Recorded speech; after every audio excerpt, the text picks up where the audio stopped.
Hey, welcome back to the channel where you get to follow along with my building of a Minimax 1100r with a slight modification for a half VW engine. So have to get that little distinction in there. So the next one of the next steps here is to get this bottom sheeting in place, and in order to get that in place, I have to get this front end set up the way that it needs to be, so that the sheeting actually is going to end up curving here and following this, what the front end shape will be, path. So before I can actually put it on, I have to resolve what's going on up front. So so that's what we're going to work on today, and that it shouldn't be too bad. There's just a few, I've been working my brain through it to just figure out exactly how I want to do this, and I think one of the ways that I need to do it is that I need to make a couple of templates, so that or at least one template. I got to make some templates because it's going to require templates. All right, so I'll show you what that's gonna look like. And yeah, so let me get everything set up, get my toolbox open, and then I'll get going here.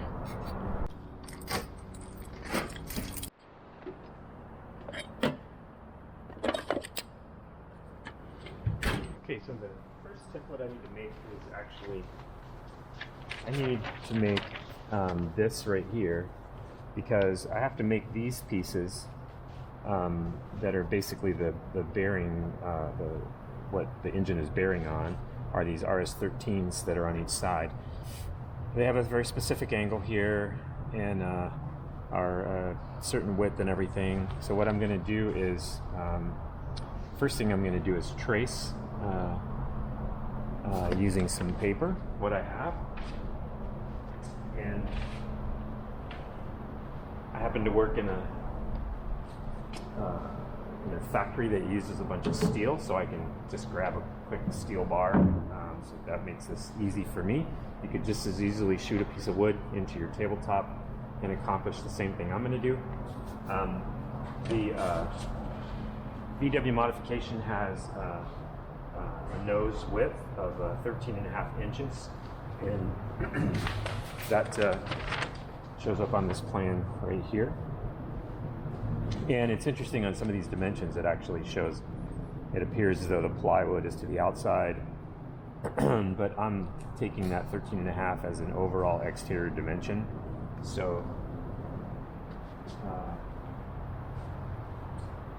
it's a hand sketch, so it's not a CAD drawing, so I worked with it like that. So all I'm doing is just pushing my bar up against here, and then I'm just going to move this in until I am just inside my 13.5 inch mark. And then I'll put my paper underneath, and then I'll do this on both sides, and I'm doing the same over here. I'm just pushing this in until I'm inside my 13.5. These bars, fortunately, will keep me straight. All right, so I just transposed all my measurements, my center line, my 13 and 13.5. Transpose that to the paper. And so now all I have to do is just put my bar in place.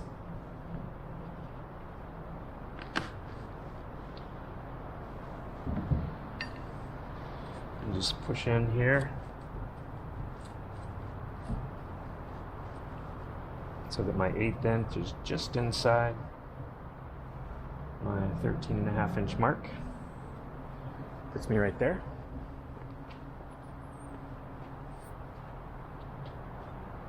And we'll go over here and do the same.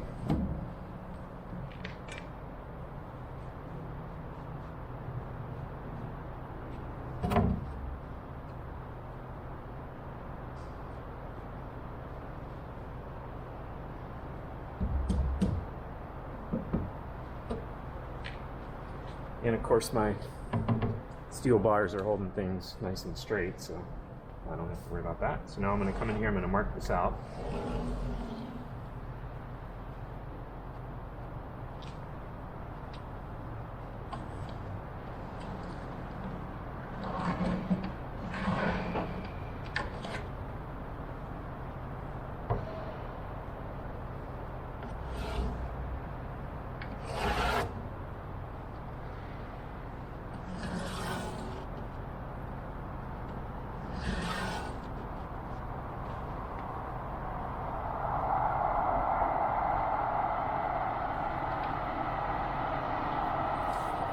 Okay, now we can get our paper out of there. And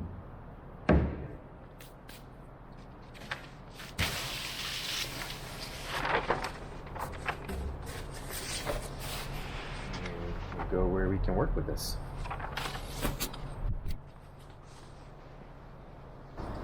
All right, so what I'm gonna do now is I'm gonna just lay this out. You can see on the plan here. What I'm really after is getting this. I'm building the motor mount pieces themselves, which are actually a sandwich of 3/4 material. RS13, I believe, is 3 inches wide, and then it gets sheeted each side with 1/8 inch ply. And I'll have to look and see what ply I'm dealing with, but and then I believe it's mahogany. And so once I account for the 1/8 inch sheeting on the side here, then I'll be able to get this measurement and figure out where these are going to go based on the fact that I've got this interior dimension is 10 inches, and then I go over 1/8 of an inch, and then that's where this starts. So I'll work everything off of my firewall line back here and coming forward, and then I'll be able to get this laid out just like that. And then I'll have a template for what this piece looks like. And then I'll build up those two sandwiches, and then the next step is I'll go to the firewall and I'll actually draw the location of this RS11 member that these actually rest on, and that will be my starting point for putting these in. And off of that same member, I'll draw a line going this way 90 degrees to the firewall, so I'll know what the where the motor mounts, they're completely perpendicular to the firewall. So I'll draw that reference line right off and then I'll have this line as the top of where this member goes, and then I'll be able to start. I'll get this one epoxied in place. I'm just kind of maybe telling you what I'm going to do is actually helping me solidify. Sometimes talking through what I'm about to do actually helps me solidify it in my own mind, so I know exactly where I'm headed. And I've studied this a lot to just make sure I understand and try and come up with a sequence of events here. So getting that horizontal RS11 in place and having this line as a reference where the engine mount blocks sit on will establish everything for what's going to happen with these lower members, because they're going to basically go from the bottom of the fuselage here to there. And as you can imagine, this is the second template I need to make. But first we're going to get these dimensions nailed down, and once I get that in place, then I can come up and I can add this RS9 member here, and I can start getting this forward section formed properly. So first step, make 2 of these. That's all that talking I just did. The goal of all that talking was just to make 2 of these. Okay, so I'm gonna get this drawn out, and then we'll go from there. All right. got my I've actually got my drawing here of what my dimensions look like. And so this piece is like RS13, 2.5 inches wide, and then I've got this triangle piece that's in there. This plan actually leads you to believe that that piece doesn't exist, and that maybe the plywood just extends across there. But you know, for that couple of small pieces of triangle stock in the front end there, I actually think I'm going to just make those part of this sandwich assembly so that I can just have a more otherwise I've got this solid piece that's sandwiched in between the two pieces of ply, and then I've just got this plywood, two pieces of plywood by itself hanging out here. I'd just much rather go ahead and have a solid piece there, and it's not going to weigh very much. I'm not concerned about it. So since they're identical on both sides, once I get one of these made, I just make two of them, and then I'm all set. Two equal ones, and what I'm going to do is just kind of cut this one out of here, and then I'm going to use that, flip it over and just test it against the other side to make sure that they are equal. But if the firewall is square, and which I believe it to be very square, and there should be no issue mirroring this piece for both sides. So we'll build one and test it out and see if the first one matches the second side. Yeah. Sometimes my dialogues can be confusing, and if I'm confusing you, I'm sorry.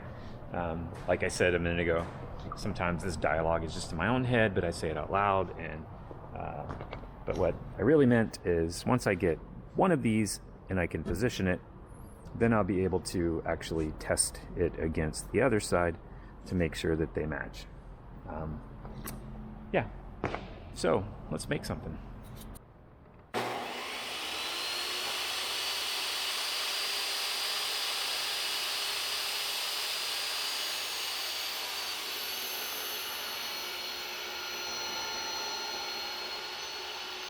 All right, so I cut a couple tapers already using my tapered jig here, and they just come out just like really perfect. They're just super good, and so I have two more to cut. The very front, I've got to relieve this portion here. So what I'll set this up in the jig here, and we'll get that where it belongs. And it's, since I'm already set at the angle for where I cut the last taper, and this one is following that same path, all I have to do is line things up, and I can do that by just taking my marks here and just extending those lines down this way across the board. Then that gives me an easy reference. I have a line there, I have a line here.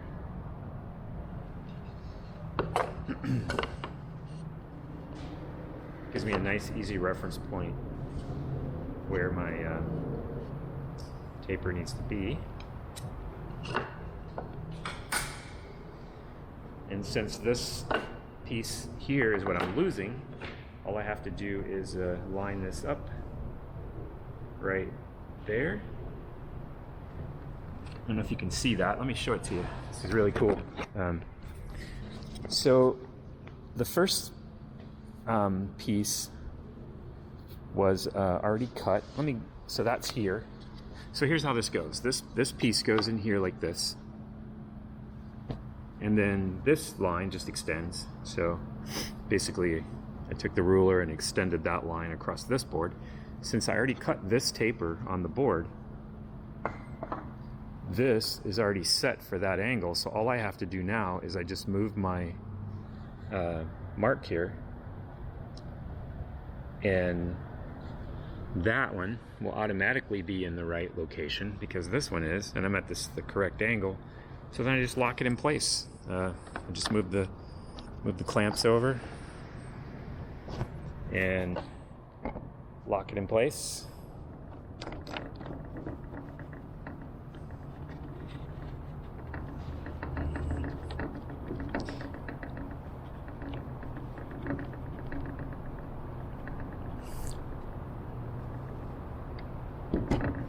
And then we're all set, ready to saw.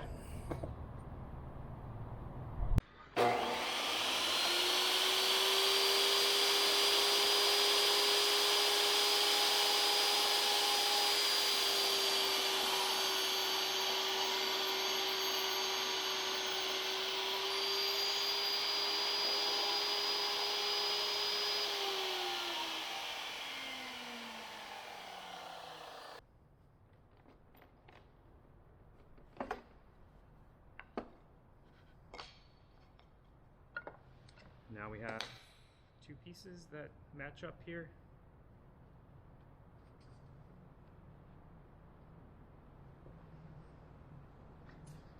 And there we go.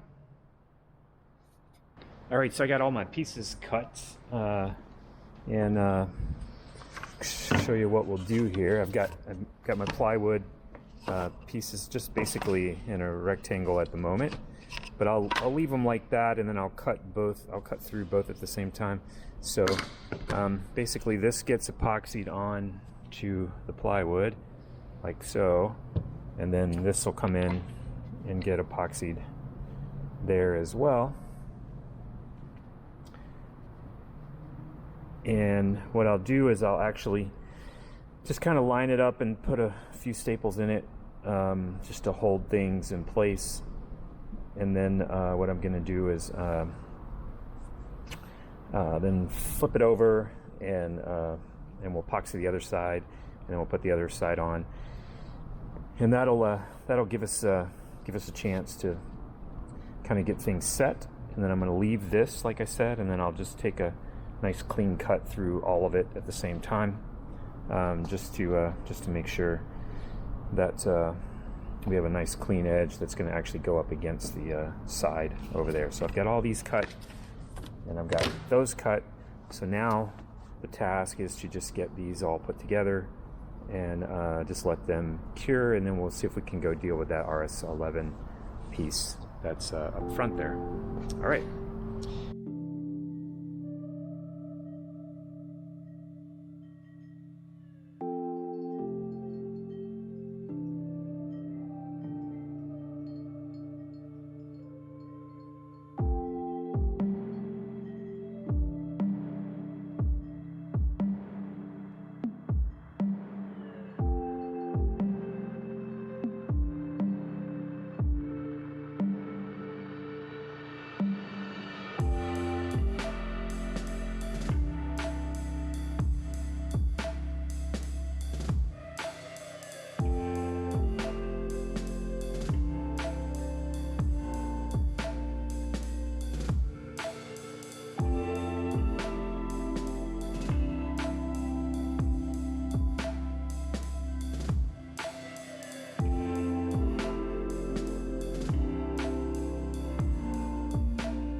All right, so I got those two.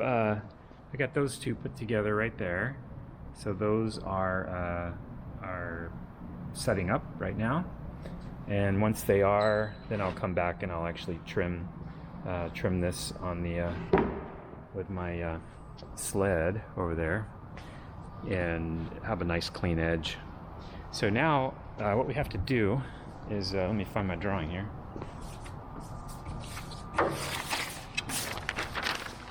All right, so I want to locate a couple of important lines here, and the first one, like I mentioned before, is actually the location of this RS11 right here, and what I have is from the bottom, which is actually right here.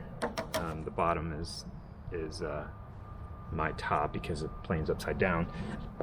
From the bottom, excuse me, it is 8 inches to the top of our sandwich, which if we verify that with a tape measure somewhere, here we go. That should be exactly 1 inch thick. So let's check it out here. All right, so that is exactly 1 inches. So that's good. And so that 1 inches. So if we come down from our 1 inch mark, that brings us down to, that means this line right here. Let me show you. If I don't show you what I'm actually trying to show you, then it doesn't matter, right? This line right here would be 7 inches. So 8 down 1 gets me to 7. So that's 7 to this line, which is also the top of our RS11. So what I'm going to do is I'm going to measure down from here, from the actually from the longeron itself. I'm going to try and get in that corner right there and measure that.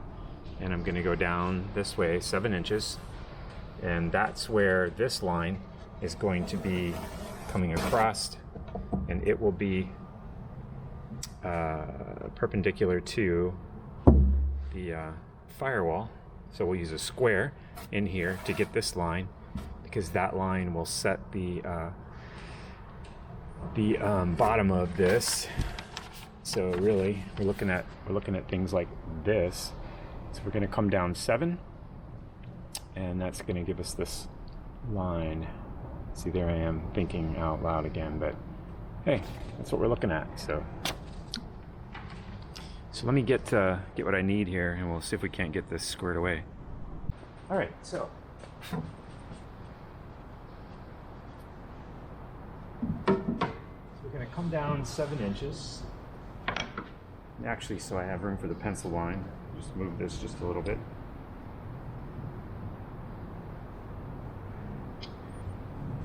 A 1/16 of an inch works out pretty good when you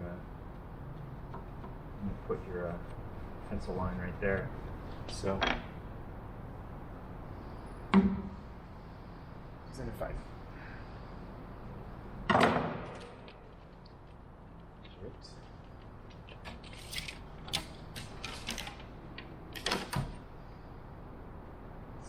Right on 7. I'm going to repeat that over here.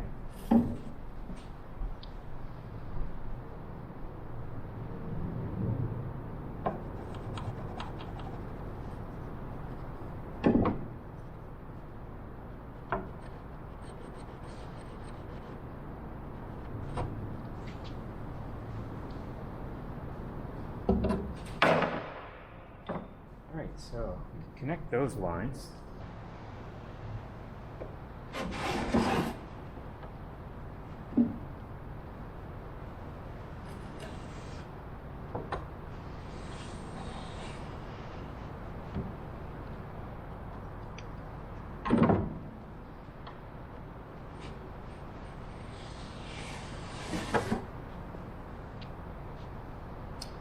All right, so that gives us a nice line across there, which I'm sure you can't really see very well because it's in total glare, but trust me, I can see it.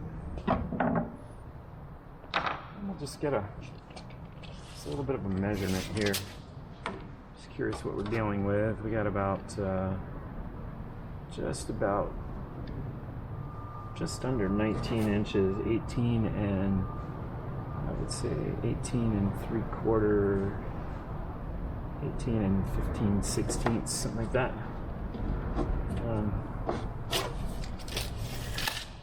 That line at, where's my plan at?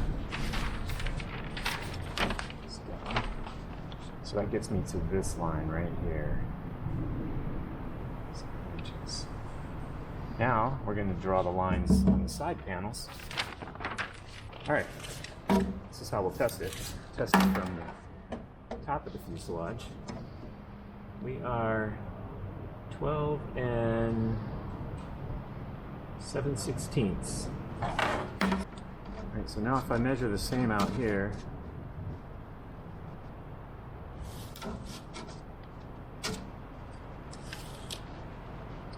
this is where we have to make sure we are parallel to this surface. So, because that is the top of the fuselage and the most parallel line. So what I'm going to do, I'm just going to come out here and make a mark. I can't see my other line, so 7/16 is right there. I'm just curious. Take my square.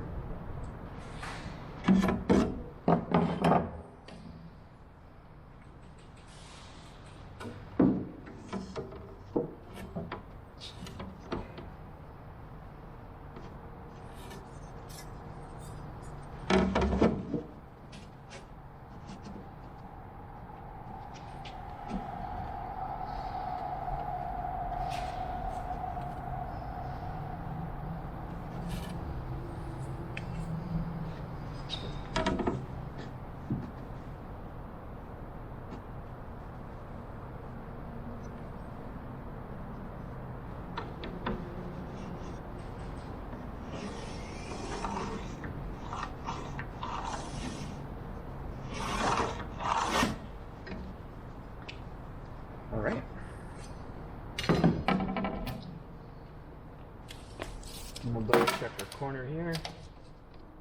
That one is dropped in the corner just a little bit.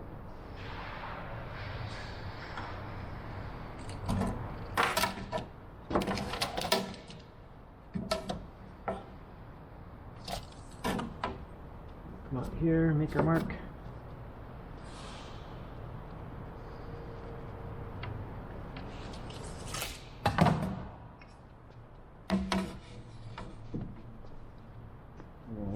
Two up.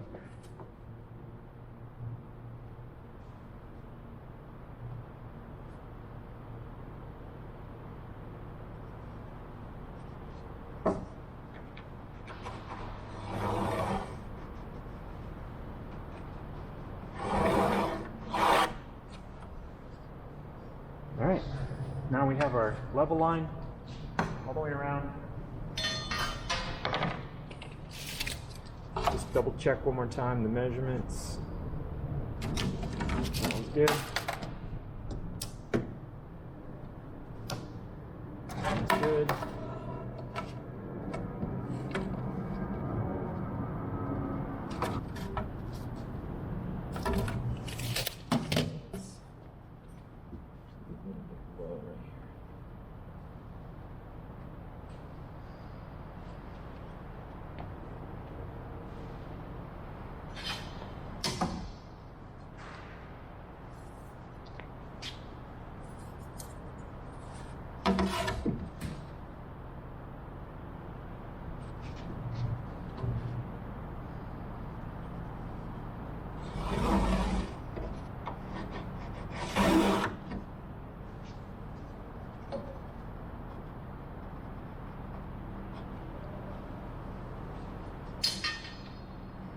I didn't plan that hole very well, so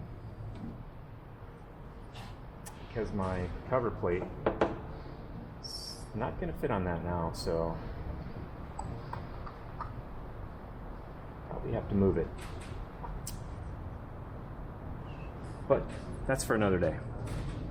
Right now, we want to get this piece in here, so. All right, this is just to remind me that this is where it goes.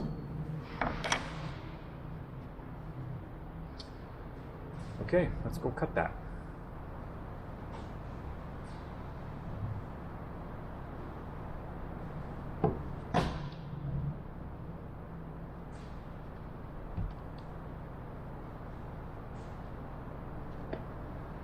Might be better to check this one.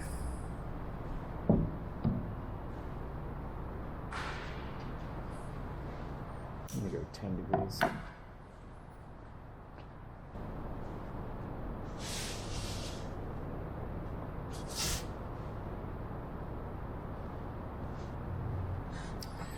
Okay, so I've got this cut. It fits really nice in the corner. I actually decided that once I level these up, once I get these plumb, the angle that I'm going to be at is actually 10 degrees. So once these are all plumbed up, right now they kind of flare out because they're held in at the bottom. So what I'm going to do is I'm going to actually I'm only going to epoxy this on the back side. I'm not going to epoxy the sides. And then what I'll do is after when I get ready to put these side pieces in, which will basically sit on top here. It's easiest to look at this when it's upside down. So we get this piece in, and then this will sit on top of it right here in the corner. Is where that goes, and I'll epoxy it just on the back side, and then I'll get epoxy down in here. Force it in there whenever I glue this whole thing together, and when this piece here gets glued on here and on here, on here and on here, when I pull all this together, then we'll be that'll be good. So at any rate, what I want to accomplish right now is to get that in place, and then I'm actually curious what that inspection plate looks like. So from a size perspective, I have about a 1/4 inch there, but my hole is, if I remember right, it's 3 3/4.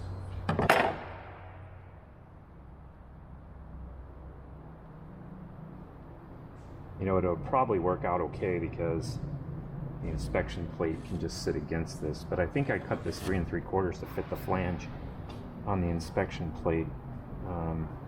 Inspection cover plate.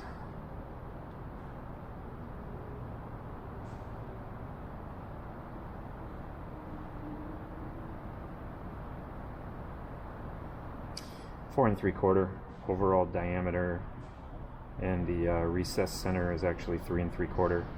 So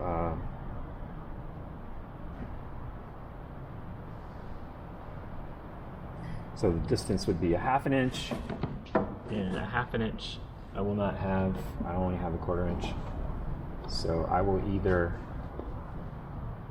make my own inspection plate cover, or I will just move this hole a little bit. But I should have dropped it a little bit further. But hey, I'll cross that bridge when I get there. Right now, that is not critical. So I'm going to get some epoxy on this and get this in place. And then I think that'll be it for today. All right, so that's going to be it for me today. And actually what I ended up doing, I did something a little bit different than what I initially was thinking I would do. I went ahead and just clamped in a couple of uprights, and that allowed me to square the sides up, because I had something rigid to actually go against. So you can see my, well, let me get over here where we got some light anyway. You can see my square in there. So I got my square in there, and now both of those uprights are square. And in order to make that completely square, I had to use my other favorite clamp, blue tape, just to give a little tension on this, because it was just a little bit skewed, and I just wanted to make sure when that epoxy sets in the back that everything stays where it needs to be. I've got that board exactly where it's supposed to be, and that is 7 inches to this surface. So so that's great, and everything else is in really good place here. So that's all done and setting up, and this clamp was something I tried that didn't work, but let me throw that to the side here. So those two are setting up, which is great, and this is all set here in the front. So the next time, probably tomorrow, when I come back, I'll actually be able to get the angle cut cut the additional plywood off of the blocks, and then get those blocks clamped in place here. So that'll be a great achievement. And then the other thing I have to do is I have to make these two lower pieces, and I'm going to make a form so I have an outline of exactly what they look like, so that I can pre-epoxy them together. So I need to make 4 sets, and one set will get glued to the plywood here on the side, and then the other set actually ends up inside that a little bit. You can see here, it ends up inside of it. It runs along here, and so this has some dimension to it, and it gets sheeted on the inside with plywood. So what I'll end up doing is I'll take my form and I'll make another form.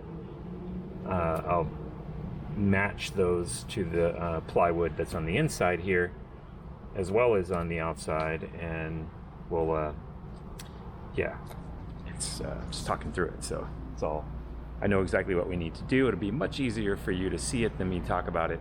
So so this I'm happy with, and I'm ready to walk away from that. And thanks so much for hanging out with me today. I do appreciate it, as you know.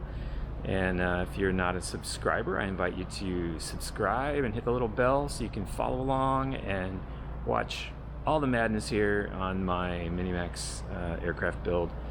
And yeah, so hey, I'll catch you later.